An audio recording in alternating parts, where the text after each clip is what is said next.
Have you ever felt like the traditional networking is just soul-sucking swamp of business cards? I know I do. What if we could grow your business, expand your impact, and actually have fun doing it without burning yourself out? Well, today's guest is here to show you how.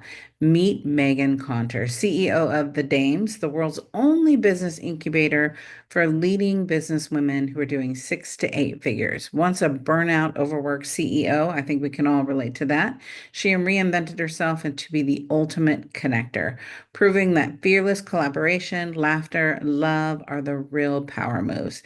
Named one of Colorado's top 25 most powerful women in business and featured in Forbes and Psychology Today, Meghann blends a sketchy comedy and strategy to teach high-level business concepts with humor and heart. At Dames, she's creating the space where self-worth and net worth align jollily. And today, she's here to share what we can do and how we can do the same. So if you're ready to ditch the grind, scale with innovation, and have a damn good time doing it, let's dive in with my guest, Meghann. Welcome to Power Your Profits podcast, your friendly guide in bringing your business revenue to the next level. Listen as host Dr. Susie Carder hears inspiring stories of success from her fellow entrepreneurs and transformational leaders. Prepare to make significant change to your strategies as they unravel the secrets of building multi-million-dollar businesses and the most effective tips on finance, marketing, and sales accountability. If you want to take your first steps towards explosive business growth, this podcast is for you. Without further ado, here is your host, Dr. Susie.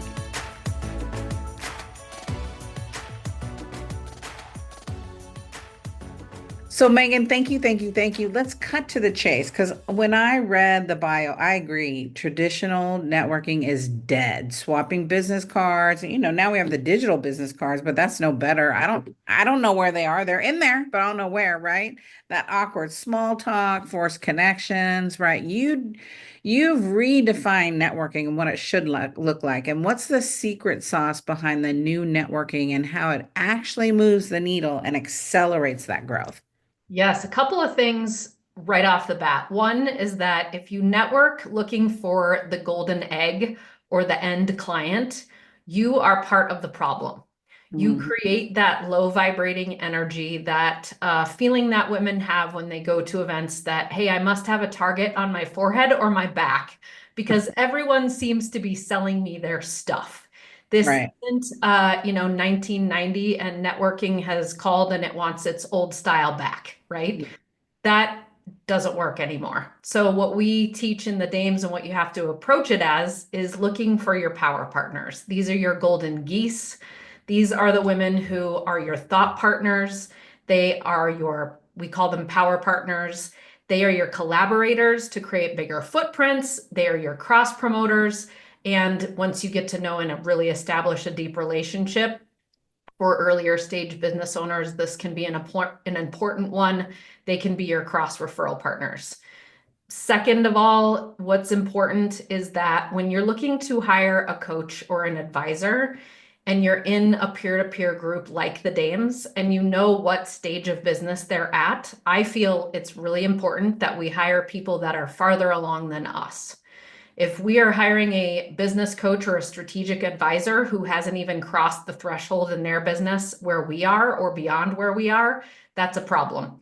And when you can join a group like the Dames, you can know that these women are vetted and that they really are who they say they are. And you can probably meet with multiple people who have actually worked with them and gotten results from them.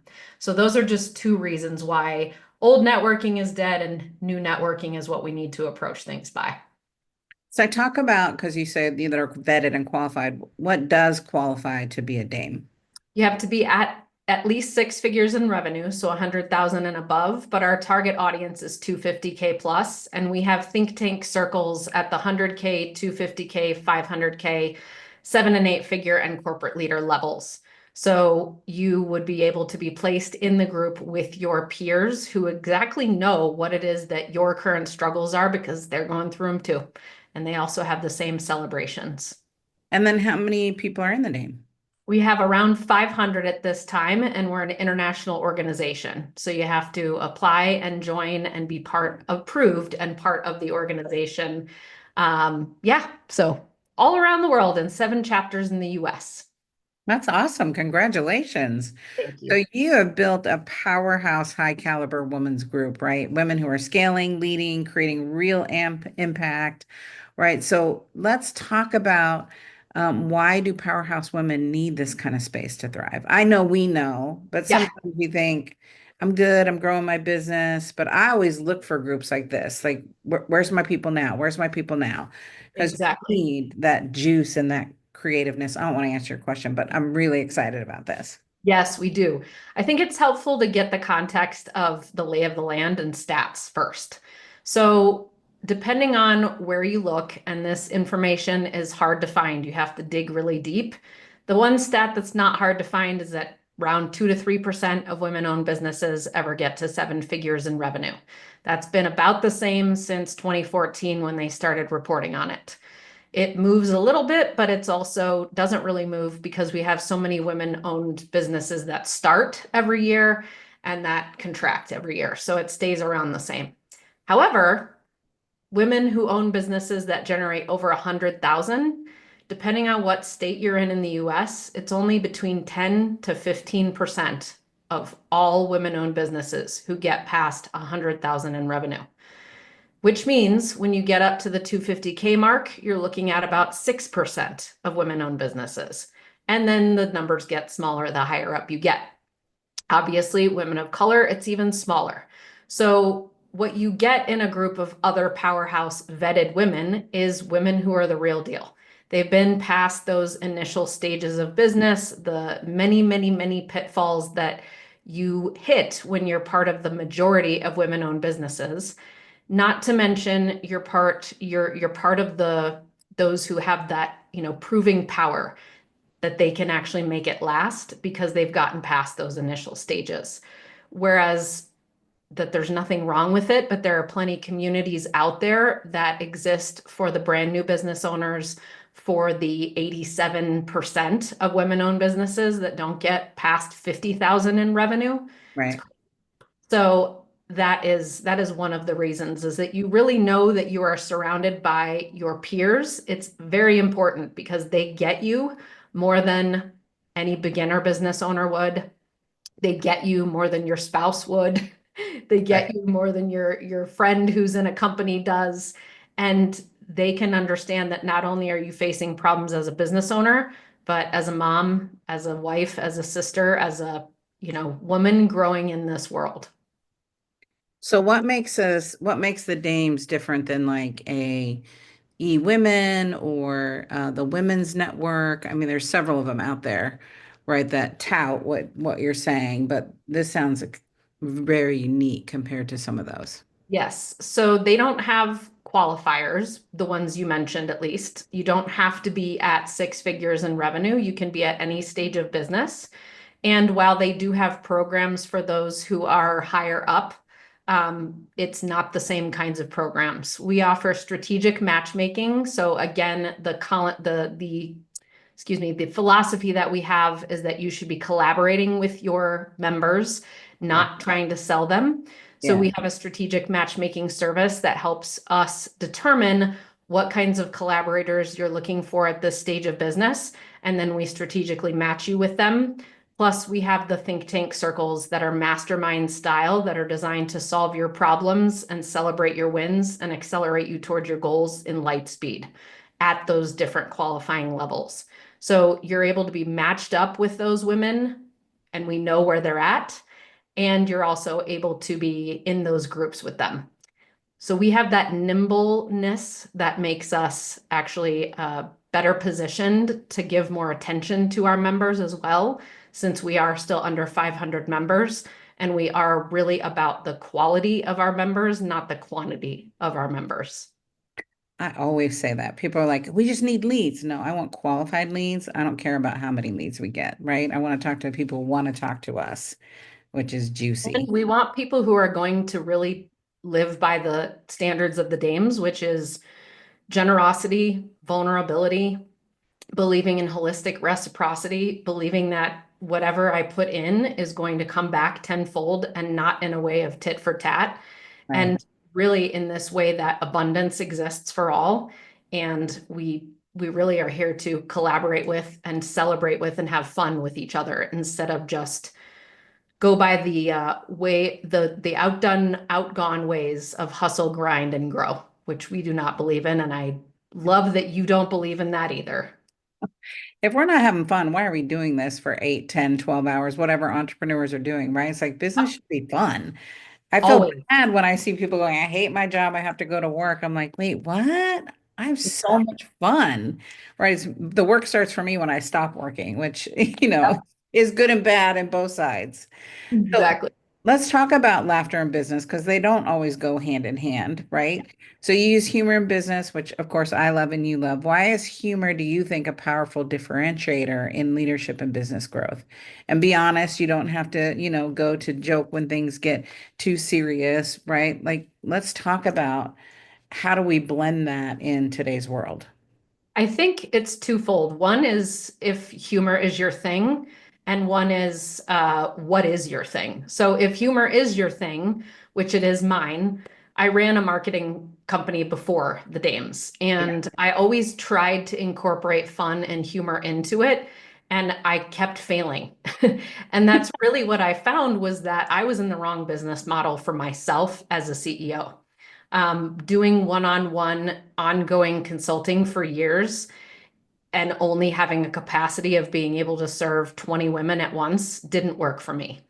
I Right. wanted to make a bigger impact and touch more women. So switching into the Dames full time once I had it off the ground was the thing that allowed me to then say, okay, I now am leading this business that is so embodies my values, which fun and love are at the top.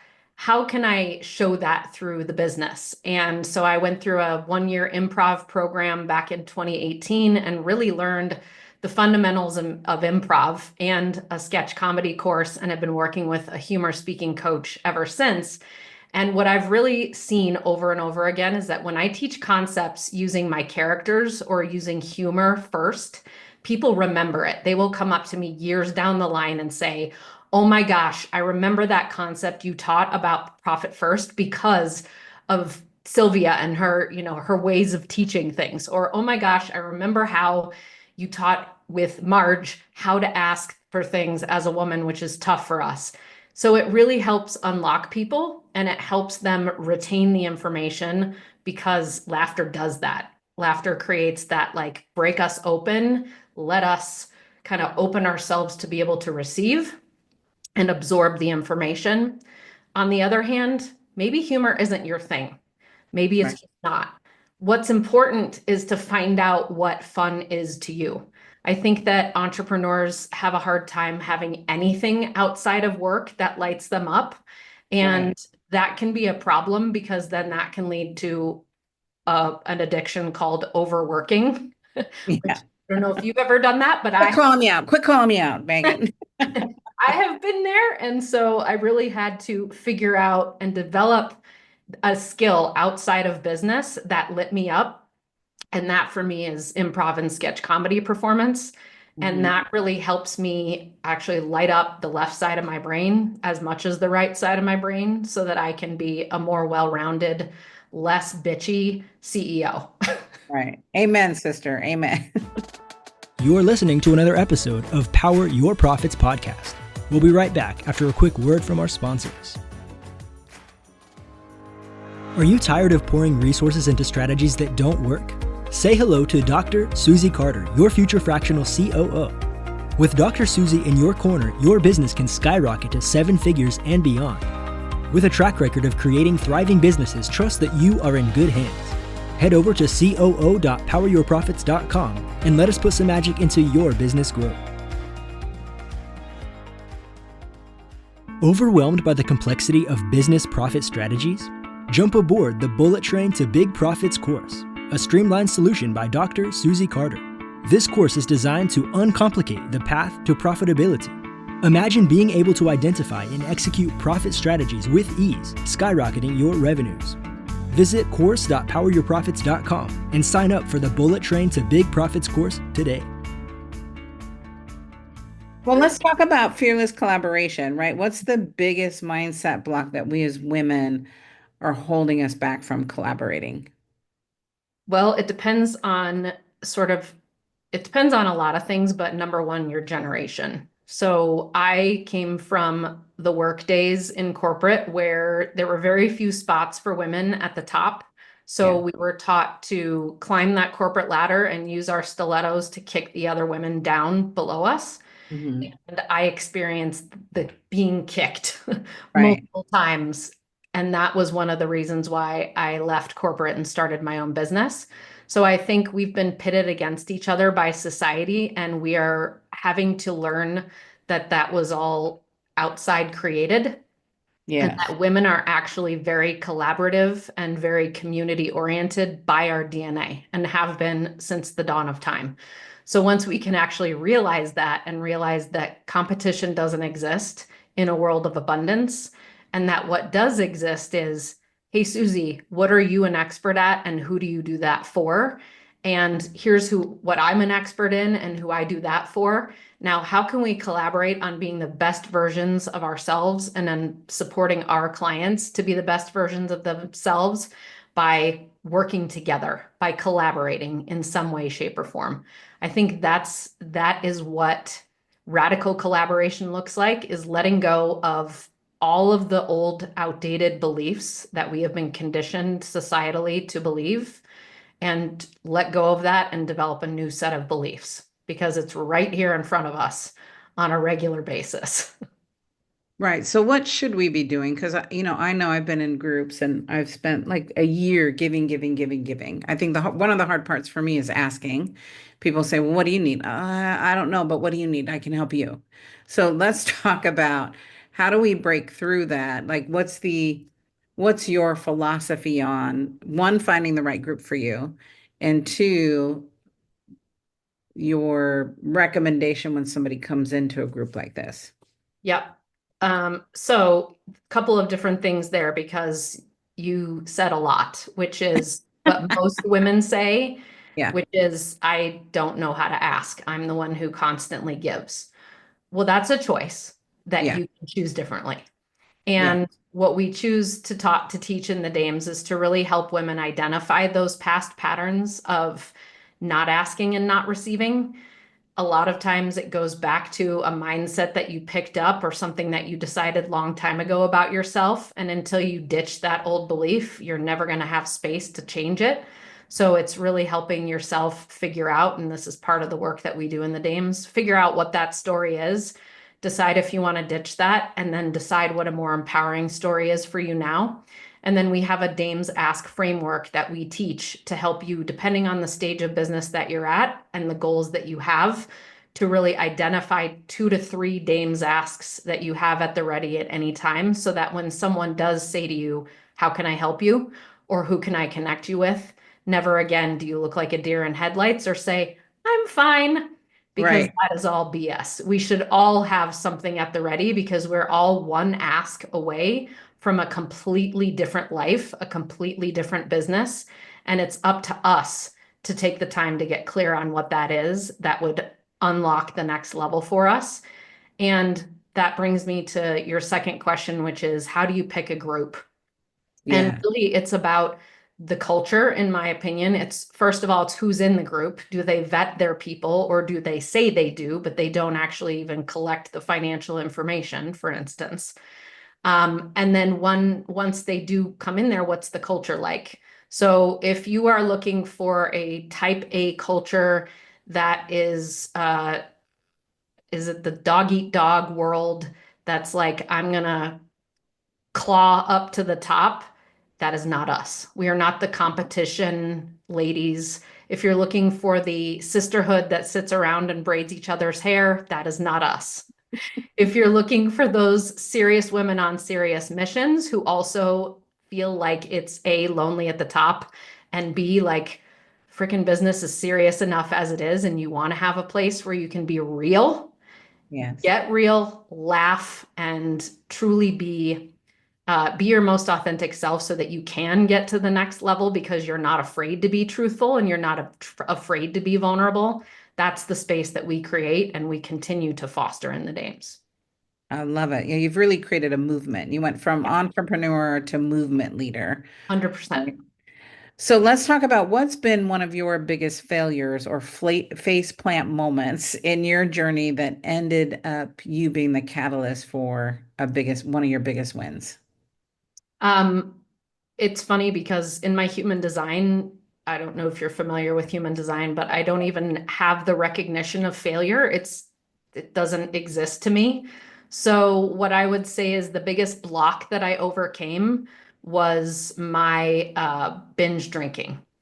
Mm, So I used to network like everybody else and have a few drinks to be able to network because of having FOMO. I never had social anxiety. I'm the opposite of that. I'm a raging extrovert. So I don't need anything to make me more social or make me more exciting to connect with.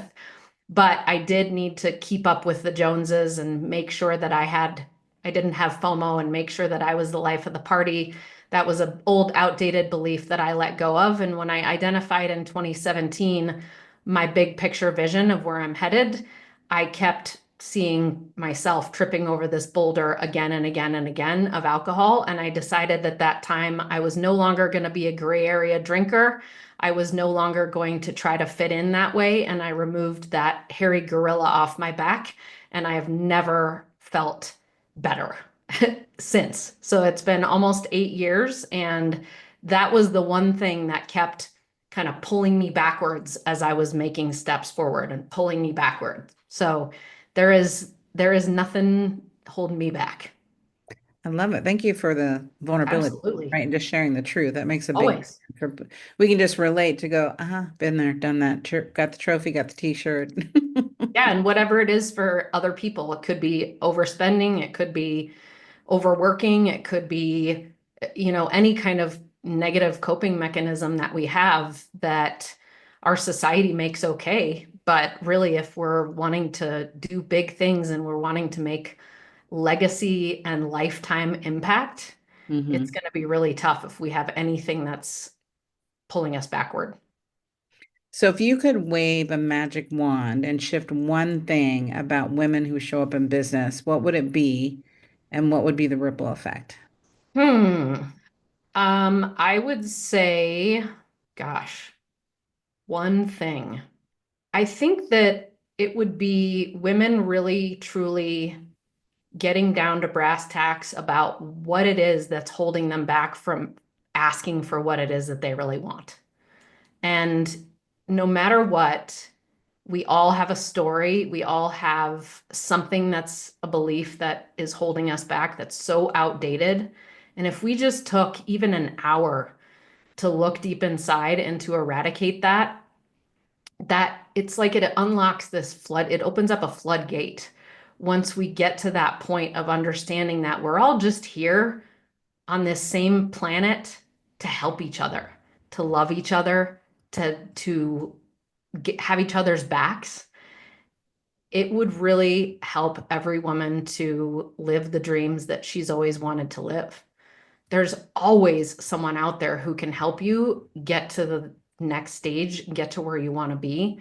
You just have to be brave enough and bold enough and confident enough to ask for it. I love it. And I joined I was looking for my people, right? A high level mastermind. Your business had to do over $1 million to qualify. And I Mhm. just felt like it was the Mean Girls Club. And they were the who's who in our industry. And I'm like, this is so outdated. Like I don't That's feel the good ones I was going talking about there. earlier. Yeah, I didn't feel good going there. I felt like, everyone was like peacocking and like, wait, what is happening? We're 50, right?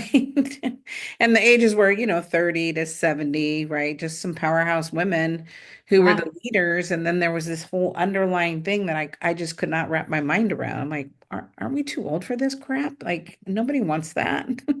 Yeah, and you're probably paying thousands of dollars a month to be part of that. I believe in creating that for affordable prices, and in doing so, creating a space where women can stop the posturing and the peacocking because that just doesn't do anybody any good. That leads to breakdowns, not breakthroughs.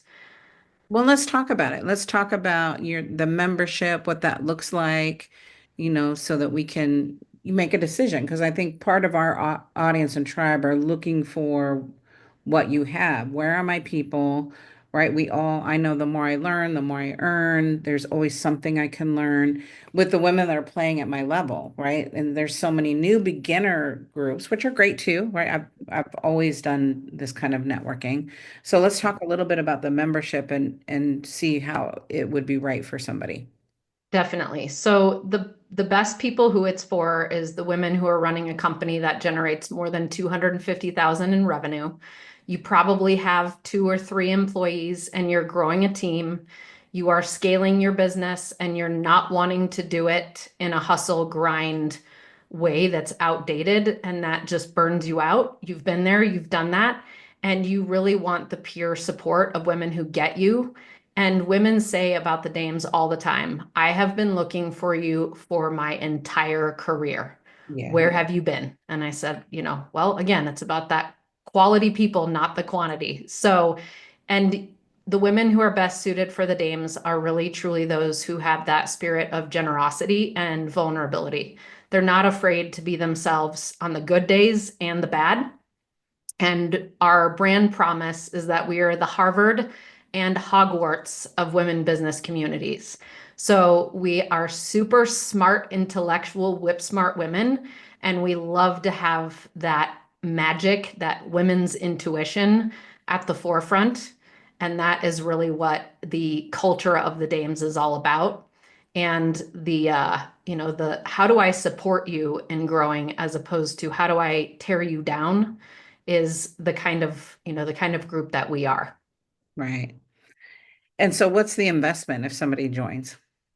It's upwards of $1,200 a year. So we have three different tiers of membership that are being launched very soon. So the first level is for those business owners at 100,000 to about 250,000. That's 1287 a year. And then the next level is for the 250K plus. And then our third tier is our mastermind cohort level. And that is really geared toward those women who are in the high six figures, going to seven figures. And we have a monthly mastermind cohort that you meet with the same 12 women that's expert facilitated. So those are Awesome. the three different levels. Pennies to get your community, that you said a lot, your net worth is your self-worth, Yep. right? What's your boldest boundary you've ever set as a CEO? And then what did it teach you about owning your worth?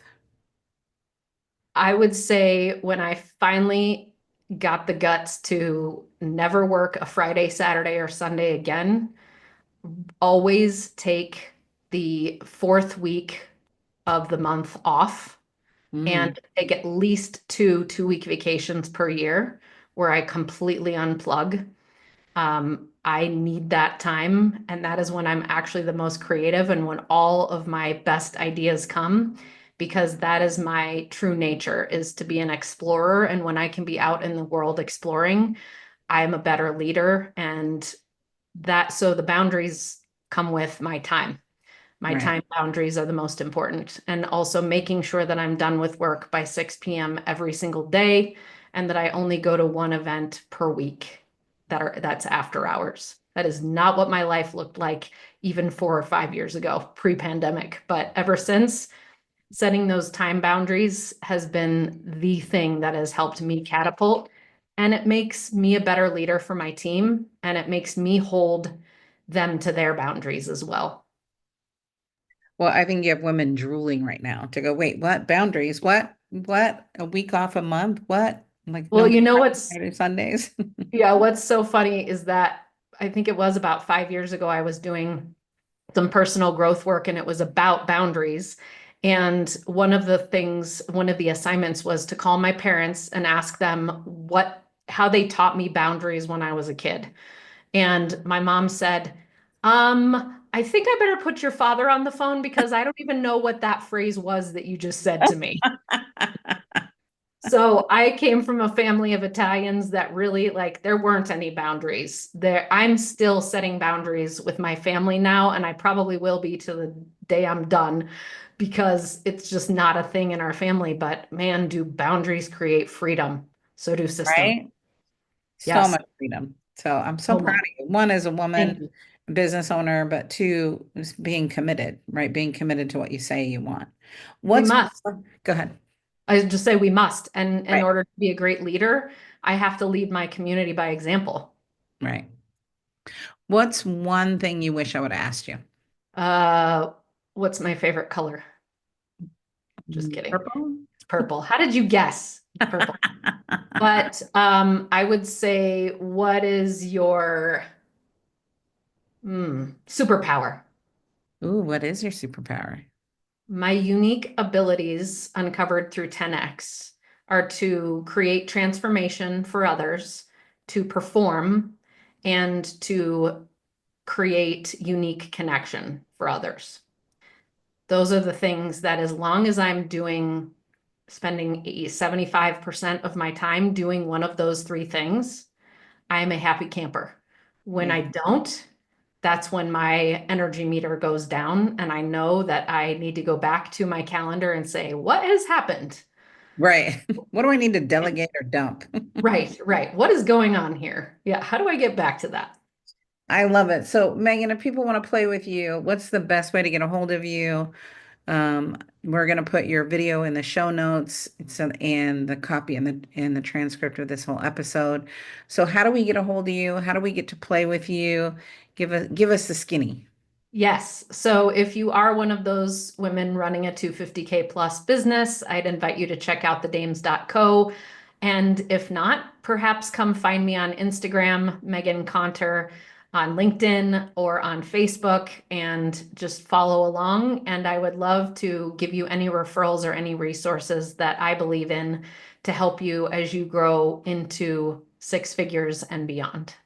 I want to say grab a fire extinguisher because Megan just set this podcast on fire, girl.